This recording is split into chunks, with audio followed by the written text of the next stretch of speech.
तकरीबन 7 घंटे हो चुके हैं। खीर बहुत अच्छी तरह से ठंडी हो गई है। खीर को डिश आउट कर लेते हैं।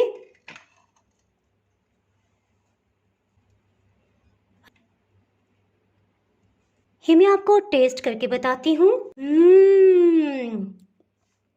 ठंडी ठंडी मज़ेदार, बगैर खोए के इतना मज़े का जायका है, अल्हम्दुलिल्लाह। रबड़ी और खोए के बगैर झटपट से मज़ेदार सी खीर किस तरह से बनाई जा सकती है, ये रेसिपी आज मैं आपसे शेयर कर रही हूँ। अगर मेरी वीडियोस अच्छी लगी तो लाल सब्सक्राइब को क्लिक कर दें। साथ में ये जो बेल का आइकॉन है इसको क्लिक कर दें। इसको क्लिक करने से आपको मेरी हर नई वीडियो का नोटिफिकेशन सबसे पहले फ्री में मिलेगा। बिस्मिल्लाहिर्रहमानिर्रहीम की रेसिपी को स्टार्ट करते हैं। दूध शामिल करने से पहले तकरीबन आधा कप इसमें पानी शामिल कर देंगे। इसमें 1 लीटर फुल क्रीम मिल्क शामिल करेंगे।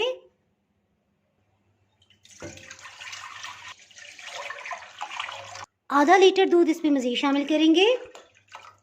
3 सब्ज़ इलायची को छिलके समेत पीस लेंगे। ये तकरीबन आधी चाय की चम्मच बन गया है, इसे शामिल कर देंगे। हीट को मीडियम लो रखा हुआ है। जितनी देर में ये बॉयल होता है इसके साथ ही चावल को ग्राइंड कर लेते हैं। चावल इसमें 4.5 खाने वाले चम्मच लेंगे। इन्हें अगर लेवल किया जाए तो ये हाफ कप से थोड़े से कम है। इन्हें ग्राइंड कर लेते हैं। पिसे हुए चावलों को बाउल में डाल देंगे। इन्हें अच्छी तरह से धो लेंगे। इन्हें पानी में अच्छी तरह से मिक्स करेंगे और फिर 30 सेकंड के लिए छोड़ देंगे। 30 सेकंड के बाद चावल नीचे बैठ जाएंगे, पानी ऊपर रह जाएगा। इस पानी को आहिस्ते से इस तरह से नथार लेंगे। इस तरह से 3 से 4 पानियों में अच्छी तरह से धो लेंगे। चावलों को अच्छी तरह से धोना बहुत ही ज़रूरी है, वरना चावलों की स्मेल रह जाएगी।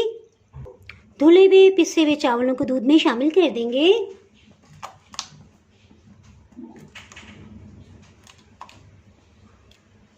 एक दफ़ा इस सबको अच्छी तरह से मिक्सअप कर लेंगे। दूध भी तकरीबन बॉइलिंग पॉइंट पे आ गया है, सो हीट को बिल्कुल लो कर देंगे।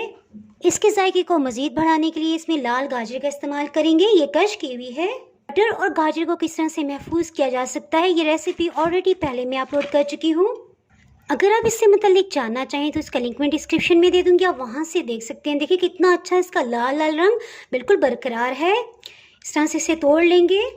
और अगर आप देखना चाहें कि इसकी मिकदार कितनी है तो देखें ये तकरीबन आधे कप से थोड़ा सा ऊपर है। गाजर को इसमें शामिल कर देंगे। लकड़ी या स्टील का कोई भी चम्मच इसमें रख दें। इसे ढक्कन से कवर कर दें। इस दौरान में आप कोई भी काम कर सकते हैं। चम्मच रखने की वजह से देखें इसके दरमियान एक गैप है, इस वजह से दूध जल्दी रिड्यूस होगा और स्टीम को निकलने का रास्ता मिल जाएगा। बिल्कुल लो हीट पे खीर को पकते हुए तकरीबन 40 मिनट हो चुके हैं। इसे चेक कर लेते हैं। बीच के टाइम में वक्फे वक्फे से इसमें चम्मच चलाते रहे थे ताकि नीचे न लगने पाए। जी देखें खीर काफ़ी हद तक गाढ़ी हो गई है, सो टाइम आ गया इसमें चीनी को शामिल करने का। चीनी इस तरह से 8 खाने वाले चम्मच भर के ली है और इसे गाढ़ा होने तक पका लेंगे। किनारों से इस तरह से उतार लेंगे। इसे खीर में दोबारा से शामिल कर देंगे। हीट को बिल्कुल लो रखेंगे। ये देखिए खीर इस तरह से गाढ़ी हो गई है। और अगर इस तरह से किया जाए, देखिए पूरी एक लाइन बन रही है। 10 सेकंड के लिए अगर इसे छोड़ दिया जाए और चम्मच चलाएं, देखिए नीचे का थोड़ा पैंदा नजर आ रहा है।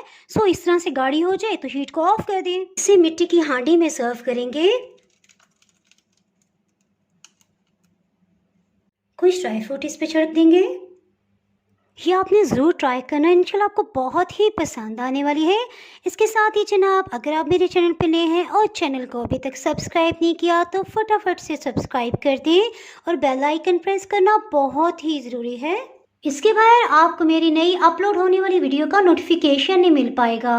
दुआओं में याद रखें, वीडियो लाइक और शेयर करना बिल्कुल भी ना भूलिएगा। इसके साथ ही मैं इजाज़त चाहती हूँ। अल्लाह हाफिज़।